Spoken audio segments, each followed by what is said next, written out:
les États-Unis sont en train de couper les ficelles. Donc, dans les émissions qu'on avait faites, on parlait de framework des armes, on parlait de la CIA et de tout ça, on expliquait qu'il y avait des organismes internationaux qui servaient d'outils politiques de cette entité globaliste, tu vois. Et donc, hier, le 8 janvier, je suis tombé sur ça. Marco Rubio, qui est le secrétaire d'État américain, ok. Aujourd'hui, le président Trump, il dit, a annoncé que les États-Unis quitteraient 66 organisations internationales anti-américaines inutiles ou coûteuses. L'examen d'autres organisations internationales se poursuit. Ces retraits permettent de tenir une promesse clé faite par le président Trump aux Américains. Nous cesserons de subventionner les bureaucrates mondialistes qui agissent contre nos intérêts.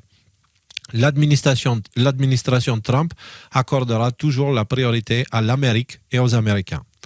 Donc Marco Rubio est le secrétaire d'État américain et ce retrait concerne 35 organisations non liées à l'ONU et 31 liées à l'ONU.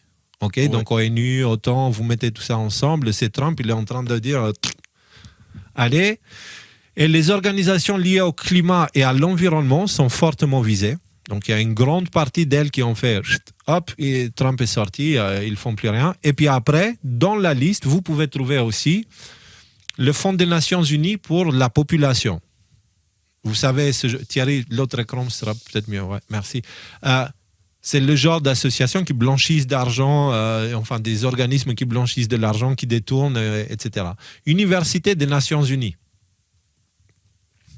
J'aime bien celle d'après, comité consultatif du coton. C'est pour ça que je ne l'ai pas souligné. Il y a des trucs comme ça aussi, mais bref. Partenariat pour la coopération atlantique. Donc, c'est des organisations qui permettent vraiment l'organisation, enfin, de créer des réseaux illégaux, parce que antinationaux, tu sais, c'est des mouvements globalistes, tout ça. Institut international pour la démocratie et l'assistance électorale.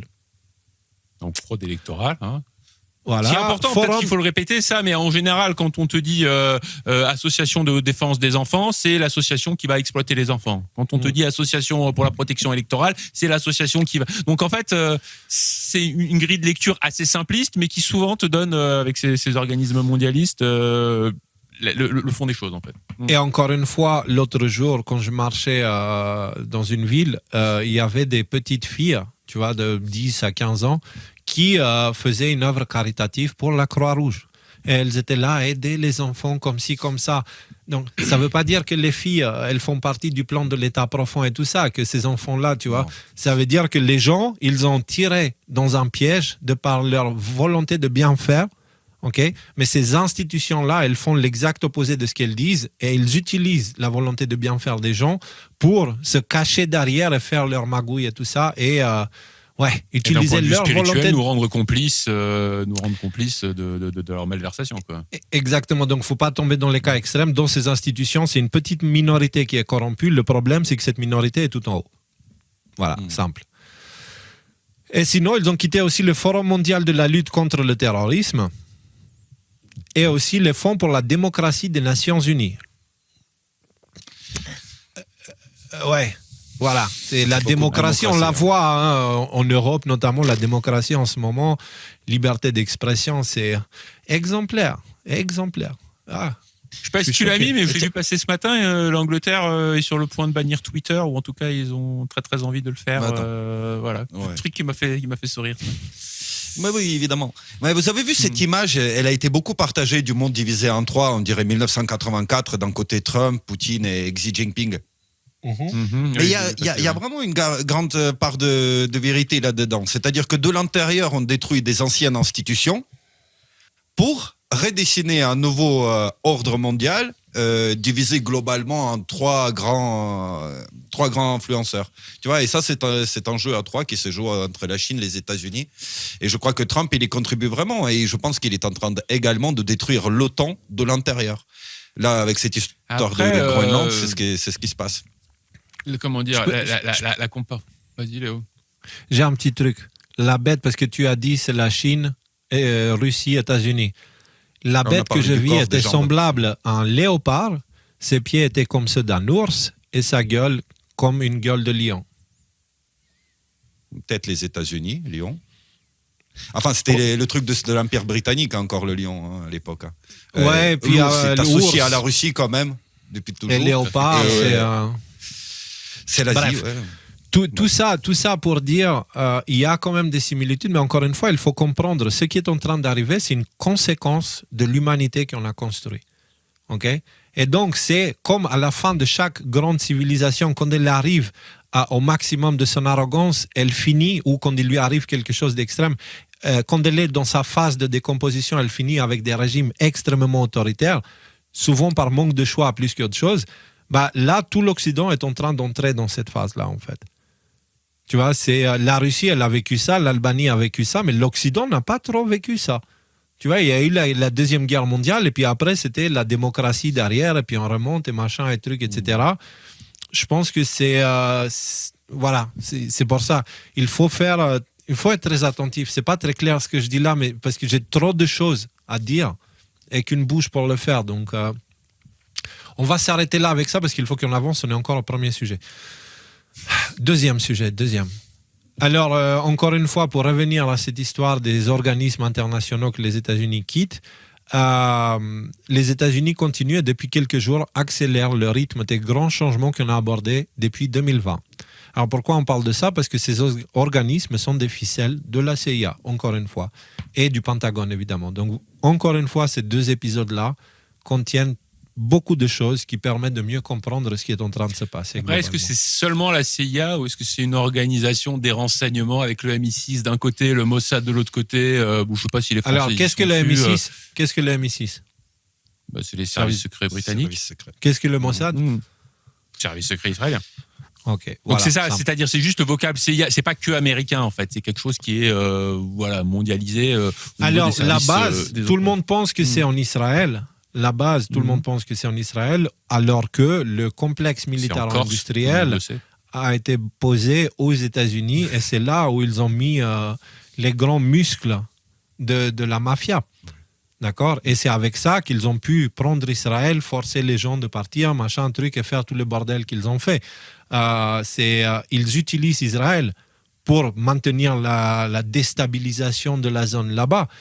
Mais ça ne veut pas dire que c'est Israël derrière. Israël, c'est un truc super compliqué, que ça a perdu complètement ses liens avec l'origine du peuple hébreu et tout ça. C'est devenu un truc super chelou. Donc bref, en tout cas, complexe militaro-industriel, n'oubliez pas, c'est quand même... on oublie de parler de, tu sais, où ils sont-ils, eux, maintenant? Où sont-ils passés maintenant, tu vois? Ce que je veux dire, c'est que par exemple, aujourd'hui, avec ce qui s'est passé au Venezuela, le complexe militaro-industriel s'en retrouve pas. C'était pas une opération tout bénef pour eux. Une guerre comme en Irak, allez, vas-y, on va balancer pendant 10 ans des millions de tonnes de bombes sur un truc. Chaque bombe coûte X millions de dollars. C'est ça, ils vont mettre 7 ans à sortir un dictateur de son trou et pendant ce temps, ils vont dépenser des milliards et des milliards. Oui, Nico? Après, n'oubliez pas que Trump, il a annoncé qu'il augmenterait le budget de la défense américain de 1 trillion à 1,5 trillion, c'est-à-dire de 50%. C'est-à-dire que Trump, il essaye de ménager le chèvre et le chou d'une certaine manière en faisant des promesses justement à des gens qui sont beaucoup trop influents pour qu'ils puissent s'y opposer directement, frontalement. Pour moi, c'est vraiment même avec cette histoire... Je sais pas, ton interprétation n'est pas la seule qu'il est possible de faire. Dire, ok, il augmente le budget de la défense. En tout cas, il le déclare. Ça, voilà, c'est le fait. Dire qu'il fait ça parce que quelque part, il se soumet au complexe militaro-industriel. Personnellement, pour moi, c'est du même niveau d'analyse que, ok, regarde, il a fait ça avec Big Pharma, ça veut dire qu'il se soumet à Big Pharma. Enfin, je veux dire, je pense qu'il se soumet. Ouais, mais Rudy, tu veux savoir quelque chose? Quand les autres en face, ok? Si tu as le directeur de Pfizer qui va manger un soir dans le même resto avec von der Leyen, ils mangent juste au même resto. Qu'est-ce qu'ils font les complotistes derrière? Ils font pas la même chose. Ils disent pas, regarde, ils ont mangé au même resto, du coup ça veut dire qu'ils travaillent, machin, blablabla. On fait la même chose. Mais je veux dire... Non, dire que Bourla et von der Leyen, c'est une histoire qu'ils se sont assis dans le même restaurant par hasard, alors qu'en fait, ils ont négocié des contrats par SMS et qu'on n'a jamais vu les contrats. Oui, mais regarde tes biais cognitifs, c'est-à-dire tu remets même pas une seule seconde en question le fait que, est-ce que toi, tu serais pas en train de faire la même chose que tu... comment dire, tu dis que ouais non là il faut pas faire de lien, c'est pas parce qu'ils sont pas, c'est pas parce qu'ils ont été au même endroit une période courte qu'ils vont qu'ils ont travaillé ensemble, etc. Alors que pour les autres en face, dès qu'il y a le moindre possibilité de faire un lien, on le fait et puis on ne remet pas en question. Pour moi, ça, c'est un filtre de perception. Les gens le font, certes. Est-ce que moi, je le fais? J'essaie de m'abstenir de le faire. C'est pour ça que je suis très silencieux sur les réseaux sociaux.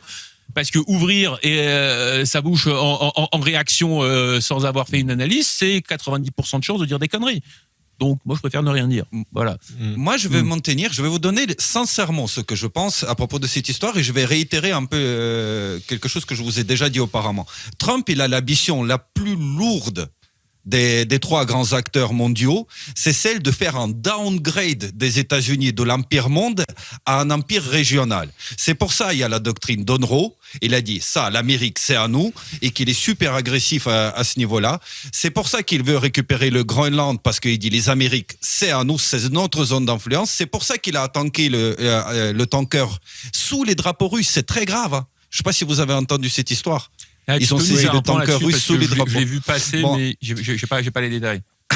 Il y avait un tanker qui était sous sanction et qui était globalement utilisé par le Venezuela pour faire le trafic, qui s'appelait Bella 1. La Russie a décidé globalement d'aider le Venezuela et pour qu'il puisse continuer à fonctionner, elle l'a renommé et l'a mis sous la bannière russe. En gros, la bannière russe est censée te protéger contre les interventions comme américaines parce qu'ils s'en prennent directement à la Russie. Les États-Unis l'ont fait quand même. Ils ont envoyé les hélicoptères, ils ont envoyé les gardes-côtes. En gros, ils se sont saisis du navire, ce qui est une énorme provocation. Mais pour moi, c'est plutôt une énorme démonstration de force dans le cadre justement que Trump il fait un downgrade de la position impériale des États-Unis. Mais il lui faut paraître extrêmement fort. Et le fait d'annoncer l'augmentation du budget de la défense, ça va dans ces cadres-là. C'est-à-dire qu'il a... Est-ce que vous comprenez le principe? Je comprends. Juste petite question sur cette histoire. Il était où le bateau? Il était dans les eaux internationales américaines? Il était dans les eaux internationales. Non, dans les eaux internationales. C'est pour ça que c'est encore pire, enfin, en quelque sorte. Okay. Parce que ça contrevient au droit international. Et justement, le fait d'enfreindre le droit international ouvertement comme ça, c'est une démonstration de force. Nous sommes les plus balèzes, nous sommes machins, etc. Et nous ferons l'acte de grâce, en gros, de négocier avec les Russes et les Chinois pour établir un nouveau ordre mondial, parce qu'au final, on est des gentils. Bon les gars, je pense qu'il faut avancer parce que on est aussi. Alors, c'est bon, j'ai fini mon je garde de côté. Il y a Bertrand de Thinkerview, tu vois, qui a publié un truc sur X. J'ai trouvé étonnamment bien réfléchi. Bon, il est pas con le mec, hein. Mais je m'y attendais pas à ce qu'il balance un truc comme ça.